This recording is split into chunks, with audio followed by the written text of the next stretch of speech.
Greetings, my little triglets. How is everybody? Today we're going to talk about section 7.1. We're jumping ahead. Section 7.1 is all about polynomial functions. Polynomial, poly means many and nomial means numbers, so they have many numbers. We're going to talk about substitution. There are two types of substitution. One is normal substitution. Basically, you plug in the number and chug out the answer. The second one is called synthetic substitution. Synthetic is man-made. Somebody came up with a really cool way to solve these problems without going through the normal channels of plugging in the number and working it all out. So let's say I have this big polynomial. Now you may have seen some of this done in Algebra 2, which is good. Hopefully it'll jog your memory a little bit. Okay, so we have this big polynomial. First thing you have to do when you're looking at this big polynomial is look at the powers. We have 4, 3, 2. Technically there's a 1 there, and technically there's a 0 there for the polynomial, or for the exponents. So these exponents are going in decreasing order. That's important. They have to be going decreasing, and you can't skip any. If you skip one, you're going to have to put a 0 in for its placeholder. So normally, if I told you x equals 2, you'd take a 2 and you'd substitute it in here, here, here, here, and here, work it all out and get your answer. Synthetic division is actually a very fast shortcut to doing all that. What you do is you take the coefficients, the numbers in front of the variables, and list those. So 3, 1, -4, -6, and 9. You take this number over here and put it in the press box. I call it the press box because it's sitting up looking over everything. Now the first thing you do is drop this number down. Then you multiply these two together. So 2 times 3, and you put it here, and that's 6. Then you add these together and you get 7, and then you start the process over again. 2 times 7 is 14. Add these up, you get 10. 2 times 10 is 20. Add those up, you get 14. 2 times 14 is 28. Add those up, you get 37. So in normal substitution, if I would have put a 2 in for all these x's here, I would have gotten 37. Well, this is pretty much, probably cuts the time in half or better.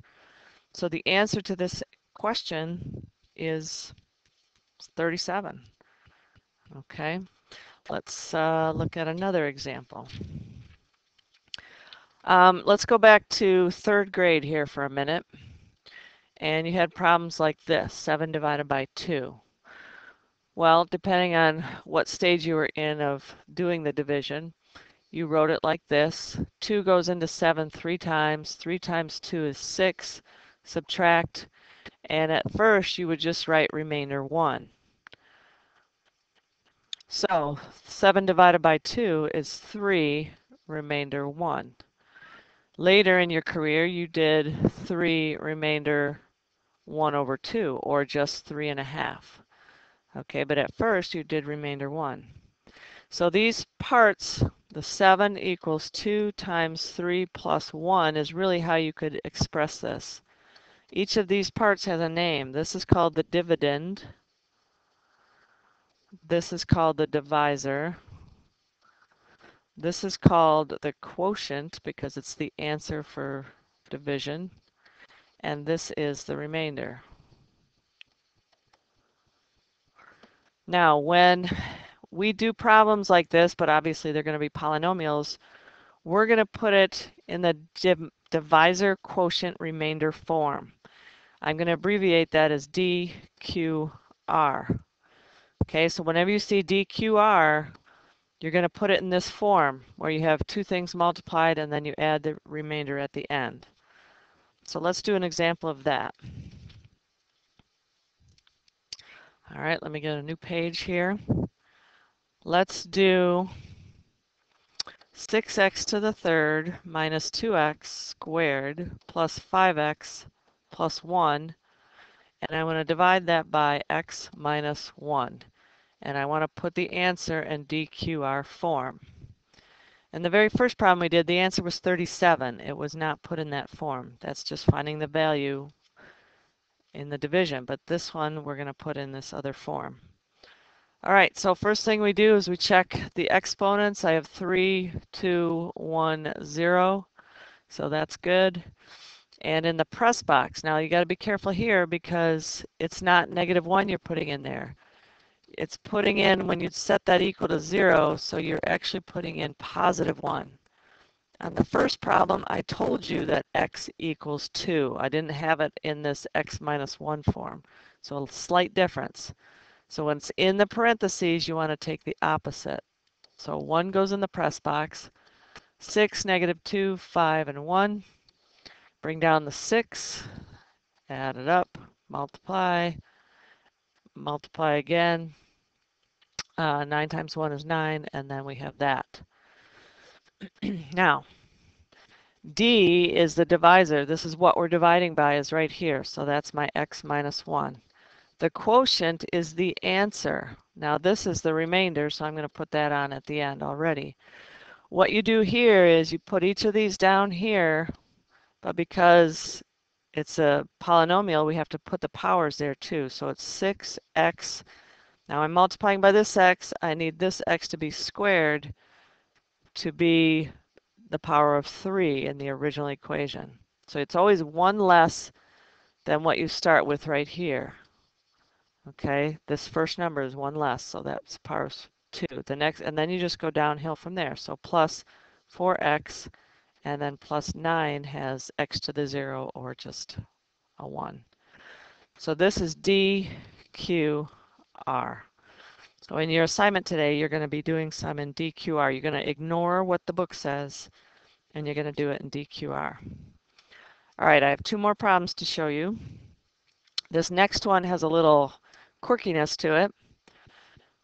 I still have a polynomial, x to the 4th minus 16x to the 3rd plus 16x squared minus 27 plus 18. And we are dividing it by 2x minus 3.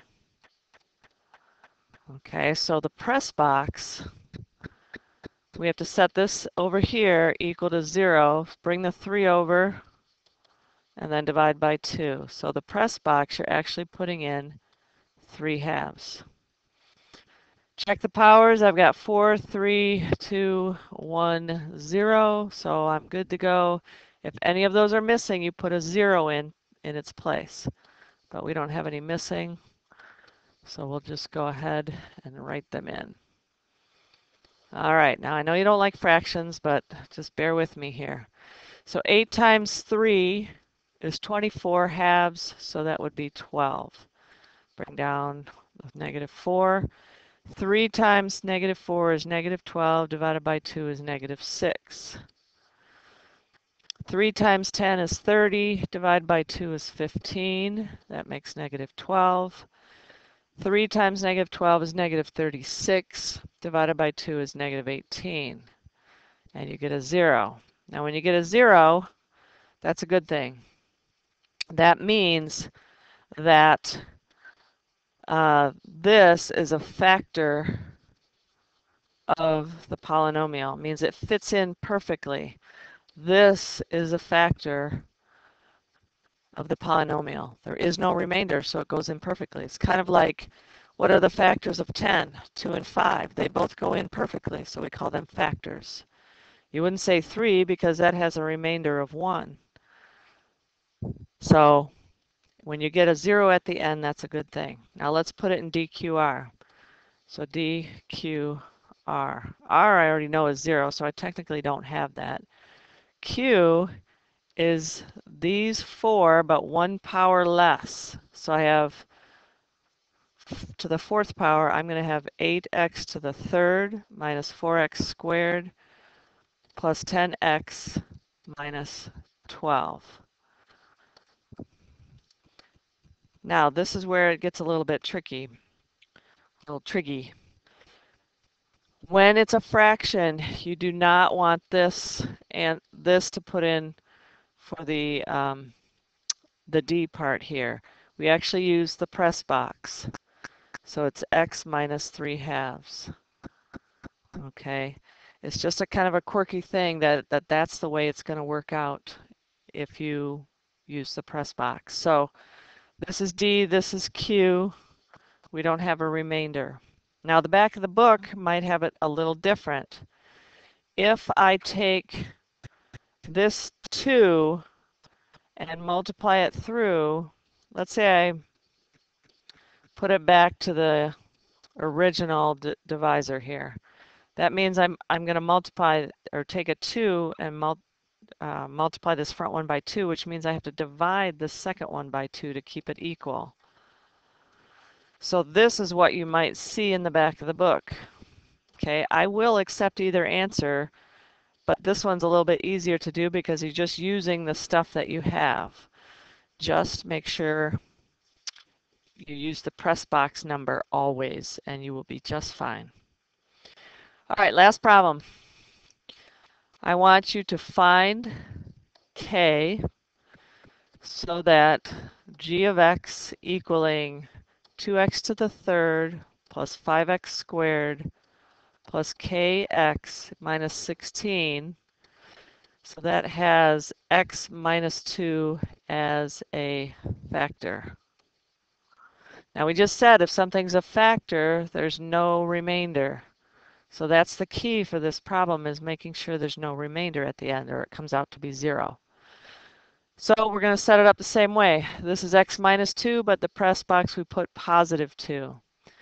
Let's look at our powers. I've got 3, 2, 2, 1, and 0, so that's good. So 2, 5, k, negative 16. Okay, we're treating it exactly how we would a normal problem. Bring down the 2. 2 times 2 is 4. 5 plus 4 is 9. 2 times 9 is 18. This is k plus 18. Now we have to distribute the 2 to both of these, so I get 2k plus 36. Add that up, you get 2k plus 20. Now, this is what we have to remember. No remainder, or a remainder equal to 0. So what I'm going to do is I'm going to force this to equal 0 to figure out what k would be. So subtract 20. 2k is negative 20. So k is negative 10. Now, just to prove it to ourselves, I'm going to put a negative 10 in here instead of k. So adding negative 10 and 18, I get 8. And then 2 times 8 is 16. And then the negative 16 and 16 would get me 0. So I know I did it right. And that's a happy day in trig class. All right, you guys. Don't forget, trig is love. And trig can be magical. Just keep that in mind. All right, have a good day.